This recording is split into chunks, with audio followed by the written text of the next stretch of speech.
Hey there, Nora. When we talk about Hollywood's golden age, most people, they instantly think of the glamour, right? The big stars, the incredible movies. But what's often kind of missed, I think, is just how absolutely everything was meticulously orchestrated, by the studios. Yeah, I get that. Like, we see the finished product, the magic on screen. But, what do you mean by everything, though, Mark? Was it just like the scripts and the sets, or was it bigger than that? Oh, Nora, it was so much bigger.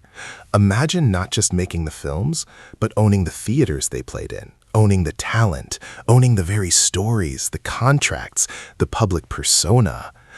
Studios like MGM, Warner Bros., Paramount, they were these massive, vertically integrated empires. They controlled every single aspect from the ground up, the literal raw material, to the finished product in front of an audience.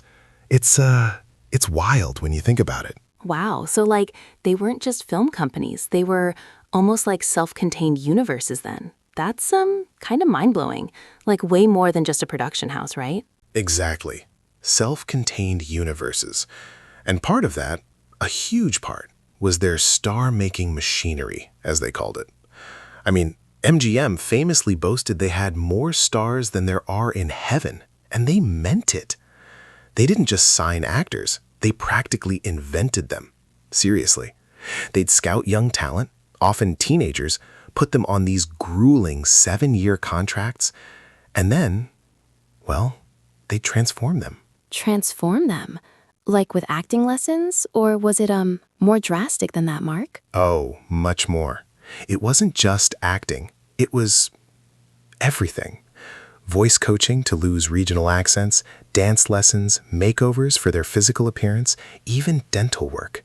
They change names, invent backstories, meticulously manage public appearances.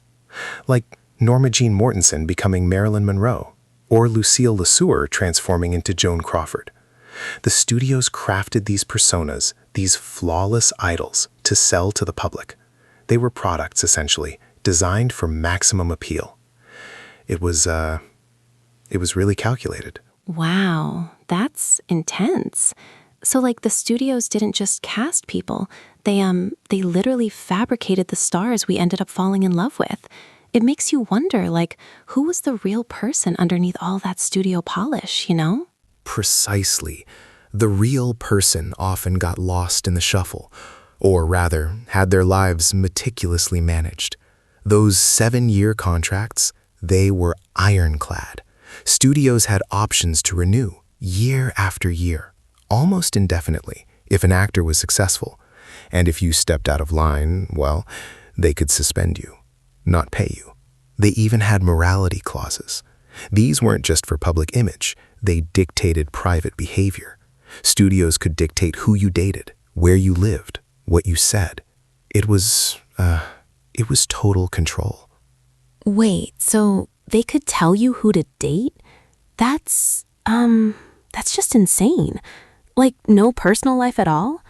Were there like actual famous examples of this happening where a studio just completely, took over someone's life like that? Absolutely. Think about someone like Rock Hudson, for instance.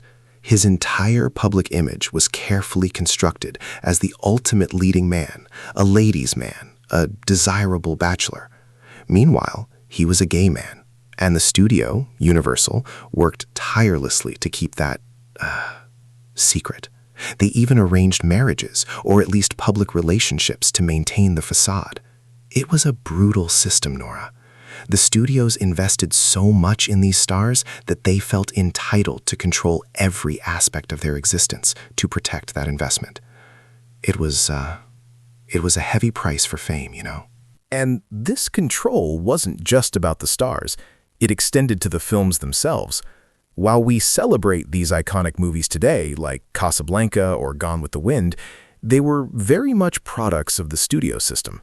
Decisions about directors, writers, even specific scenes or dialogue were often made by the studio heads.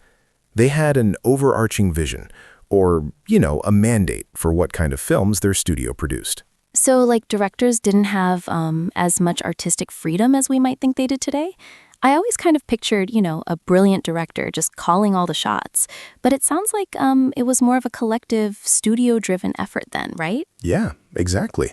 Not always. Oftentimes they were just employees, hired guns. Take Gone with the Wind, for example. David O. Selznick, the producer, he exerted an incredible amount of control, going through multiple directors, even rewriting scenes himself. It was his baby, but also very much a product of Selznick International, which was deeply tied into the larger studio financing and distribution networks. Sometimes this control led to incredible cohesion and quality, and sometimes it stifled creativity. It really depended, on the specific power dynamics at play. It's just fascinating to dig into these unscripted stories, Nora, because you realize how much more there was than just what we saw on screen. Like, do you know about the Hollywood Canteen during World War II? Oh, I've heard the name. Like a place where soldiers could meet stars, right? But what's the unscripted part of it? Well, it was this incredible place where top stars, I mean, Bette Davis, Joan Crawford, Bing Crosby, they'd volunteer absolutely everything. They'd serve coffee, wash dishes, dance with servicemen and women. It was their way of, contributing to the war effort.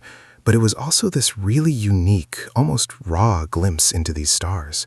Away from the studio's rigid control, they were just like people doing their part. And seeing them out of their carefully curated roles, just being themselves, even for a bit, it's a powerful reminder that behind all that glamour, there were real humans. It's a beautiful thought, really. Wow, I love that. It's like a crack in the perfect facade, Just showing a bit of vulnerability and genuine spirit. It makes them even more legendary, knowing they were like real people underneath all the studio's machinery. That's a really cool piece of trivia, Mark. Thanks for sharing that.